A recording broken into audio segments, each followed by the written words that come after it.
As we all know, the holidays are incoming. Halloween just passed. Thanksgiving's coming up. It's almost the anniversary of 4 years ago today that I shit myself for the last time. And I thought, what better way to celebrate this monumentous, area of time than to rewatch the old Xmen movies? And by that I mean I just felt like watching them. I just had an itch. Let me just start by saying that there is nothing wrong with these movies per se. They are very fun to watch. They're good. They're solid. However, there are just some inexplicably goofy things in here that I really just thought it might be fun to roll the footage through and just kind of point them out. Let's just go ahead and get into it. Let's start at the beginning, before time began, there was the cube. Like that shit. Let's just get right into the origin. So the movie opens with, it's 1944 in Poland, and you all know what happened in Poland, and, sorry, it was called Polania, or Poladia, or I don't know, Palladium or something in the movie, because, I don't know, apparently Poland has copyright in its own name. But, basically, it's a concentration camp. And Magneto is 14, he gets fucking his powers, and he gets kidnapped, and he fucking rips a gate open, and then he gets knocked out. And we jump forward a few years, and this girl is up in her room, her and a boy are having a great old time, they kiss, and then she takes the life force out of him, Edward Cullen style, that sort of thing. And then we travel a few more years later. She adopted a new name. Now she's known as Rogue. And she meets Wolverine in Alberta or, I don't know, Canada or, I don't know, maybe Transylvania or something. I don't know. But regardless of where she meets, he's driving like a truck or in a trailer, and she slips into the back of his trailer when he's not looking, which is weird when you think about it. Because later in the movie, as we see, Logan is like this fucking fierce hunter. Like, he fucking could probably sniff the shit out of my ass if I hid it in the woods outside. And he just doesn't notice this girl in the back of his truck until there's a thud. Which, I don't know how she made a thud. She was laying in a trailer, but I'm no scientist. He finds her, and then she just hops up in the truck as if nothing happens, and they go on their merry way until they get attacked by this guy, who looks like if Hagrid had done more, calisthenics and maybe a little more roids. Logan gets his ass handed to him, nearly in an urn. Rogue is still, like, her seatbelt gets stuck somehow, and there's just a fire started in the back of the truck for some reason. Cyclops and Storm, the Xmen, they come in and save their asses for him. And another little side note here, I was gonna make fun of the fact that they were inconsistent with Cyclops' laser, because, a little fun fact, little backstory here. Cyclops' eyes beams aren't actually lasers. His eyes are portals directly into the punch dimension. I'm not shitting you. Which, first of all, what does that even look like? Does Doctor Strange, peer into the fucking multiverse and he just gets a fucking window into one where it's just infinite ass beating? And secondly, they could have made it, work scientifically, because light is technically just, pure energy. It has no mass, or it has very small mass. It's super weird scientifically, but they could have made it work that way, but no, they're just fuck it, the punch dimension. But anyway, I was gonna make fun of it because when I first watched it, it looked like Cyclops melted the seatbelt, but I watched it back, and if you slow it down, what actually happens is he impacts the lower part of the seatbelt as if he was punching it, and that results in the thing breaking. So, I mean, good on the writers for know what they're talking about. Glad I caught that before I sounded stupid. But anyway, they get the assist from the X-Men, and then they take him back to Xavier's fucking Dexter's secret laboratory, basically. And there's this moment in here that I almost forgot to mention, where Xavier says, "The man who attacked you is called Sabretooth." And Wolverine says, "What kind of name is that?" Or it's something along those lines. Motherfucker, your name is Wolverine! If anything, Sabretooth is a better name. Like, if I was fucking hanging by one finger off the edge of a tall building, and somebody asked me, well, do you want us to send Wolverine or Sabretooth to send you? I'm actually not picking either, because both of those sound like really aggressive options. But I think if I had to pick, it's Sabretooth. It just sounds much more oomphy. And Xavier says, hey, you guys both stay here. We'll keep you safe while we figure out whatever magnet fuck wants. Then we cut over to the villains again.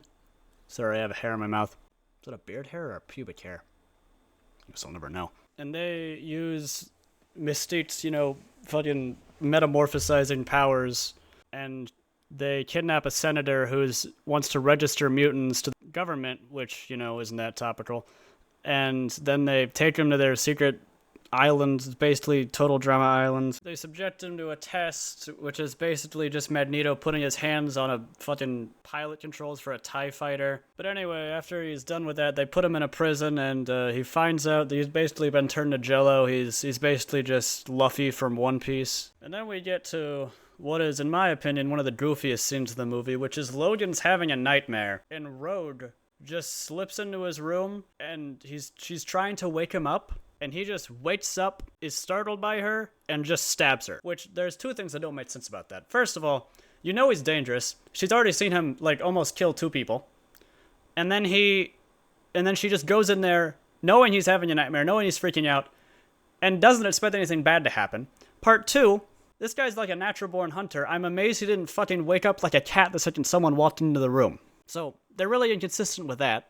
But she lifesteals his mutant powers and regenerates, which, I'm gonna be honest, I still don't understand why this scene was in here. Maybe it just serves some higher purpose I'm too emotionally inept to understand.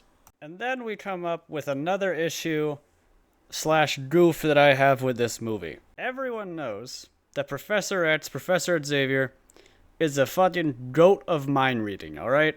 Like, this guy he could fucking figure out anything, alright? He could probably catch the goddamn Zodiac Killer. But Mystique, the shapeshifter, is in his school, disguised as a student, and he just somehow doesn't know? Like, he never figures it out? Somehow? Not sure what's up with that. And kind of tangential to this, Magneto has this helmet that can block his mind beams, whatever, and make it so he's unable to find Magneto. But nobody that works for Magneto is wearing that. And Xavier knows who works for Magneto. So if he just hacks into the mainframe of whoever works for Magneto, why can't he just find where they're at? Like, he says, I can't hack Magneto's brain, but I can hack Sabretooth's brain, which can tell me where Magneto is. That seems like a pretty good solution. That just doesn't get brought up. But all that aside, Rogue is convinced by Mystique, disguised as a classmate, that she should leave because Xavier is mad at her. So she leaves, she goes to a train, and then she just gets kidnapped by the Brotherhood of, dark magic, or fucking Voldemort, basically. Obviously, I'm heavily kinda, cutting a lot of juice out because I don't feel like talking about it. It's not that silly. But during this kind of exchange where she gets kidnapped, there's this really cool scene that I did want to point out, where Magneto and Xavier are having a standoff, where I'll just show it to you. But I thought it looked pretty cool. I thought it was a very cool idea.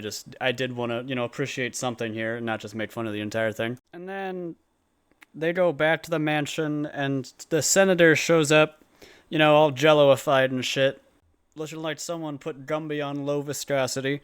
Xavier reads the senator's mind. He figures out that Magneto wants to use Rhodes' powers, transfer Magneto's powers to Rhodes to power the machine so it'll kill her instead of him.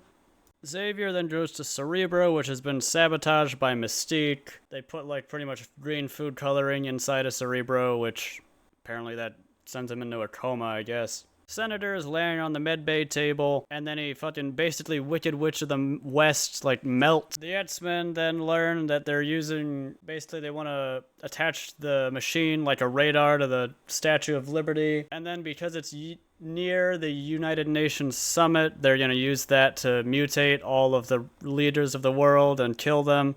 So then they have to fight their way up the Statue of Liberty against the Brotherhood in order to save Rogue from being killed, and also the United Nations summit leaders, but nobody really cares about those guys. And there are a couple little details that I noticed in here. First of all, this is where we get Logan's, hunting skill that only exists in this scene, and this scene alone. Secondly, there's this scene where Storm flies up the elevator shaft very precisely, blasts open the doors, and fucking shoots the man off into Valhalla. But then probably 5 minutes later, so she needs to fly someone up to the torch of the Statue of Liberty in order to save Rogue. But she's like, no, I can't do it. It's not that precise. That's not how it works. That is exactly how it works. That's how it worked 10 fucking seconds ago, you absolute troglodyte. She blasts Logan off like a fucking SpaceX rocket. He gets sent up onto the machine. And then as he's gonna claw the machine to snap it in half, Magneto stops him. He says, "Nuh-uh, not today, motherfucker." Magneto obviously has control over his whole skeleton because he is made of metal, pretty much. But adamantium is supposed to be, in this universe, indestructible. Why, then, as Magneto stops him, does the metal bend? Because I feel like that shouldn't happen. Typically, bending is a sign that the metal is actually very, very destructible. Typically, if it doesn't bend, it's stronger. But Cyclops blasts Magneto in the ass, and he knocks him over, and Logan's able to stop the machine, and nobody turned into a mutant, and everyone's fine, and the movie ends. And so does this video.